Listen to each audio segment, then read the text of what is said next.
Bonjour les amis, bienvenue sur cette 107e bulle de sagesse où aujourd'hui nous allons parler parentalité mais pas seulement. Vous avez sans doute, très probablement lorsque vous étiez enfant, écouté votre maman, votre grand-mère, vos parents vous raconter des contes de Grimm, des contes de fées. Je l'espère en tout cas. Et vous savez aussi très probablement que ces contes ne sont pas des histoires quelconques. Il y a des histoires inventées par des écrivains pour enfants et il y a les contes. Et il y a une grande différence entre les deux parce que les contes, de nombreuses personnes, nombreux chercheurs se sont penchés là-dessus. Le premier à ma connaissance ayant publié sur le sujet est Bruno Bettelheim dans Psychanalyse des contes de fées. Les chercheurs se sont penchés sur le contenu des contes et pourquoi est-ce que les enfants aimaient tellement les contes alors que il y a dans les contes une certaine forme de violence, une certaine forme d'invraisemblance, des choses qui sont pas conformes avec ce que les enfants dans la vie réelle considèrent comme agréable. En fait, on s'est rendu compte que ces contes, de manière métaphorique, racontaient le parcours initiatique de l'être humain depuis sa naissance jusqu'à l'âge adulte. Et aujourd'hui, je voudrais évoquer quelque chose de récurrent dans les contes, un symbole récurrent dans les contes, qui est celui de la chambre interdite. Alors on le trouve dans les contes, on le trouve dans beaucoup de textes de la sagesse traditionnelle ou des religions traditionnelles. La chambre interdite, vous savez, c'est, pour simplifier et faire court, l'histoire de la princesse qui épouse un prince, qui se retrouve dans un château merveilleux et magnifique. Ce château est entièrement à elle, elle possède tout ce qu'elle veut, elle peut demander tout ce qu'elle veut, elle peut faire tout ce qu'elle veut. Et un beau jour, le prince s'en va à la guerre ou ailleurs, ça dépend du conte. Et il lui dit, tout est à toi, je te laisse le château, je te laisse les domestiques, tu es la reine, tu fais ce que tu veux. Mais, il ne faudra pas entrer dans la chambre interdite. Il y a une seule chose que tu ne peux pas faire. Tu peux faire tout le reste, mais il y a une chose que tu ne peux pas faire, c'est entrer dans la chambre interdite. Et le prince ferme la chambre à clé et met la clé dans sa poche. Et s'en va avec. Et vous connaissez l'histoire, bien entendu, la princesse va tout mettre en œuvre pour entrer dans la chambre interdite, ce qui va la conduire à déclencher des aventures, des complications, des choses qui vont mettre sa vie en danger, qui vont l'obliger à mener une certaine forme de combat pour sauver sa vie, pour s'en sortir. Et très probablement elle s'en sortira, mais je ne vous raconte pas la fin de l'histoire, d'autant plus que cette histoire, eh bien, je suis en train de vous donner une trame qui est racontée dans des centaines d'histoires, y compris dans la Bible.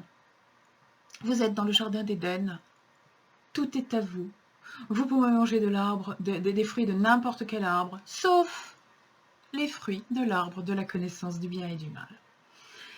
Et oui, dans de nombreux cas, on retrouve ce « tu peux tout faire, sauf ça ». Alors quand on regarde derrière ça, qu'est-ce qu'il y a ? Il y a un passage de l'être humain vers de l'indépendance vers de la dépendance vers l'indépendance, de l'obéissance vers la responsabilité, de la croyance vers la responsabilité.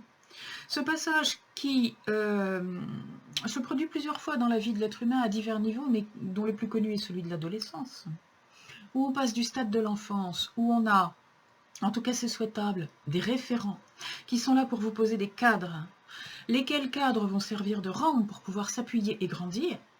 Et quand on s'est bien appuyé sur les cadres, qu'on est bien solide et qu'on tient bien debout sur ses jambes, alors là, on commence à mettre en question le référent et à lui dire « tout ce que tu m'as montré, c'est bien joli, c'est bien bon, c'est bien beau, mais maintenant je voudrais savoir si c'est bien vrai ». Et pour savoir si c'est bien vrai, eh ben, je vais devoir le vérifier par moi-même et arrêter d'obéir aveuglément à ce que tu me dis. Et c'est toute l'histoire de la chambre interdite. L'histoire de la personne à qui on donne tout, comme l'enfant, comme dans Ève ou dans le paradis, tout est donné. Mais il y a une chose qui n'est pas donnée et on n'a pas le droit d'y toucher. Et, bien évidemment, la croissance, le passage à l'âge adulte va se faire dans la transgression. Parce que grandir, cela veut dire dépasser certaines limites. Cela ne veut pas forcément dire ne pas respecter la loi, mais cela veut dire transgresser certaines limites.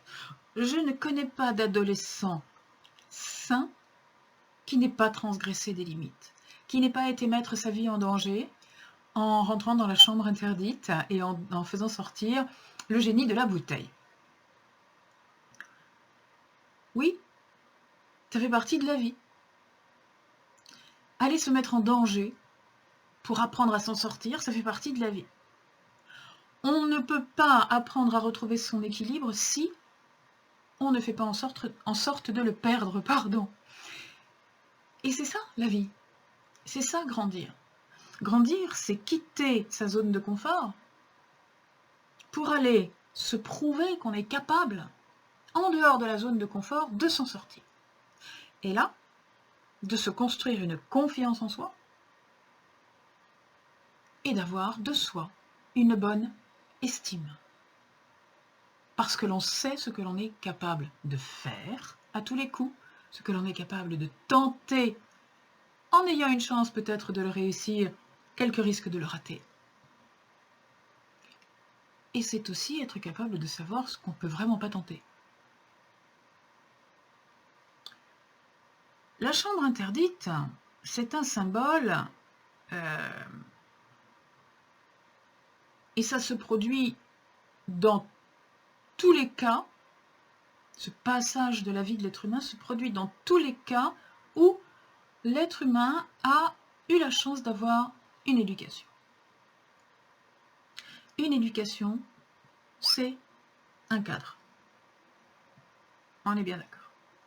Lorsque l'être humain, lorsque le jeune être humain n'a pas eu la chance de vivre ce cadre, lorsqu'il a eu le droit de tout faire, il n'y a jamais eu de chambre interdite. Et en fait, il a mis sa vie en danger beaucoup trop tôt. Il a découvert le vaste monde beaucoup trop tôt. Et arrivé à l'âge où il serait capable d'aller découvrir le vaste monde sans se blesser, sans s'abîmer, sans s'y perdre. S'abîmer, ça veut dire aller dans l'abîme. Hein.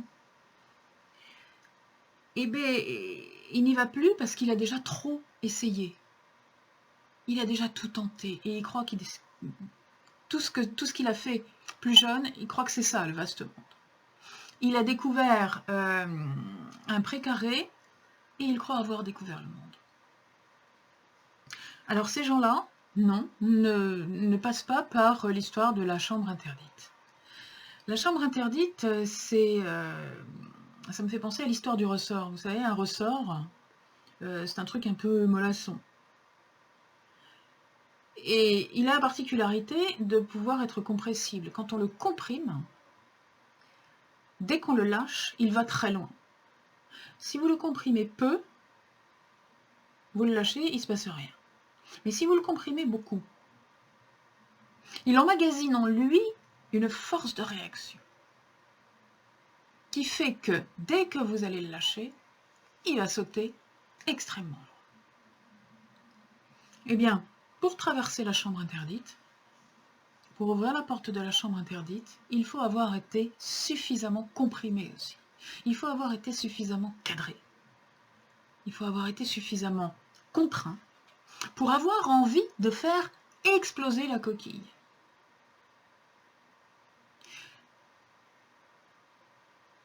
Alors, qu'est-ce qui se passe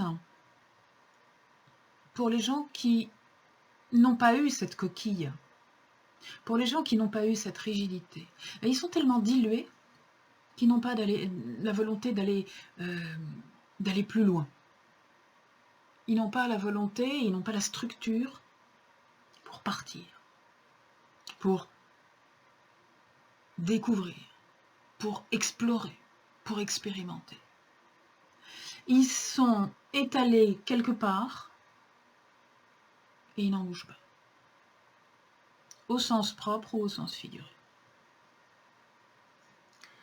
Ceci, bien entendu, comme toujours, est valable pour l'individu, pour chaque individu.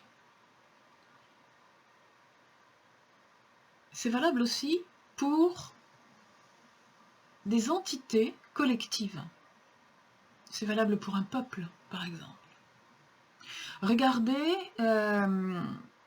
tous ces peuples qui ont vécu des dictatures fortes, contraignantes. Lorsqu'on les lâche, le sursaut est extraordinaire.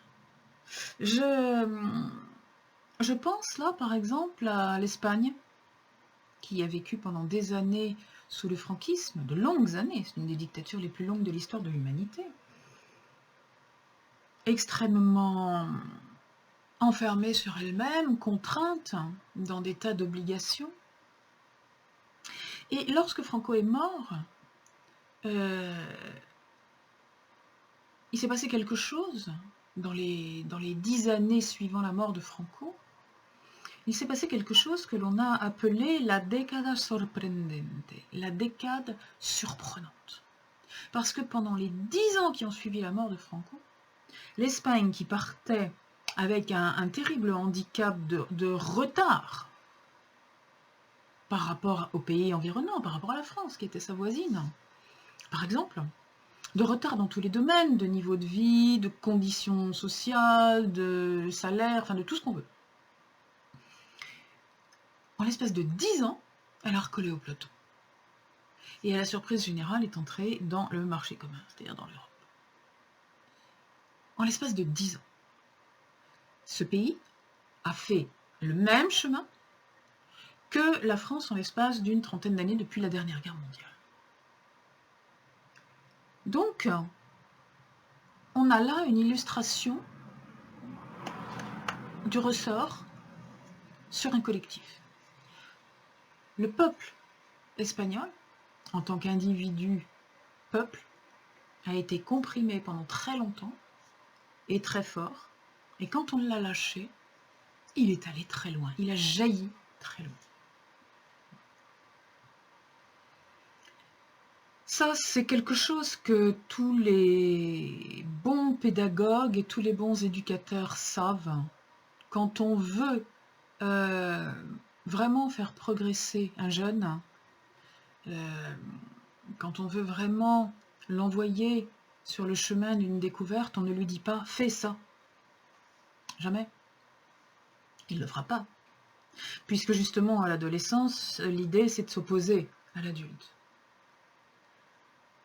Le meilleur moyen de faire quelque chose à un pré-ado ou à un ado, c'est de lui dire « ne fais pas ça ». Là, vous pouvez être absolument certain ou certaine qu'il va se précipiter dedans. Je me souviens, à une époque, ma petite taquinerie avec des élèves niveau 6e,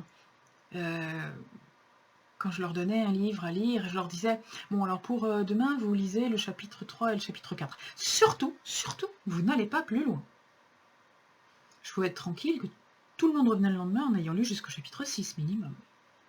Parce que j'avais dit « Vous n'allez pas plus loin. » Si je leur avais dit « Vous lisez le chapitre 3 et le chapitre 4 et puis essayez vraiment de trouver le temps de lire le 5 et le 6 », peut-être qu'ils n'auraient même pas commencé le 3. Ça, c'est une petite astuce pédagogique. Faut toujours donner l'impression à l'élève que c'est lui qui décide. Aux jeunes en général, pas forcément quand c'est un élève, en tant que parent, on peut faire la même chose. Interdire quelque chose à un jeune, on va dire entre 12 et 20 ans, interdire quelque chose à un jeune, adolescent, préadolescent, post-adolescent, c'est le meilleur moyen pour le lui faire faire. Il n'y a pas de souci. C'est vrai aussi pour un peuple, soit dit en passant.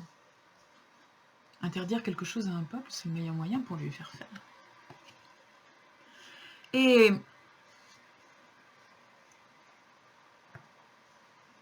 j'aimerais vous quitter sur cette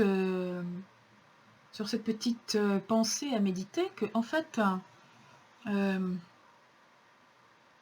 ça peut être un très très bon outil de manipulation.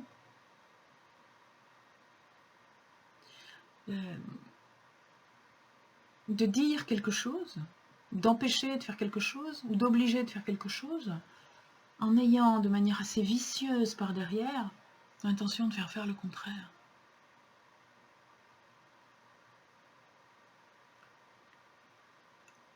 Peut-être que ça va vous parler dans la relation individuelle, peut-être que ça va vous parler dans la relation collective, je ne sais pas.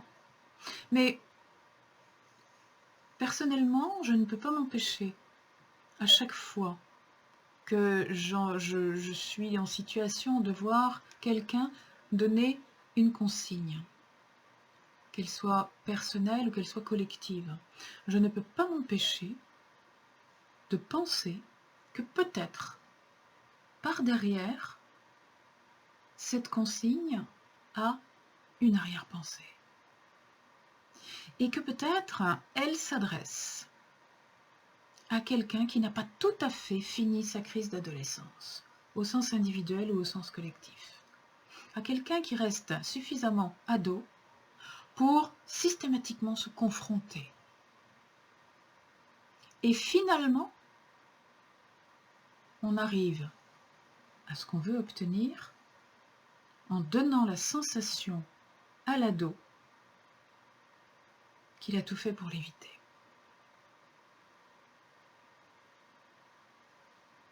Votre méditation de ce soir ? Au revoir, à la prochaine.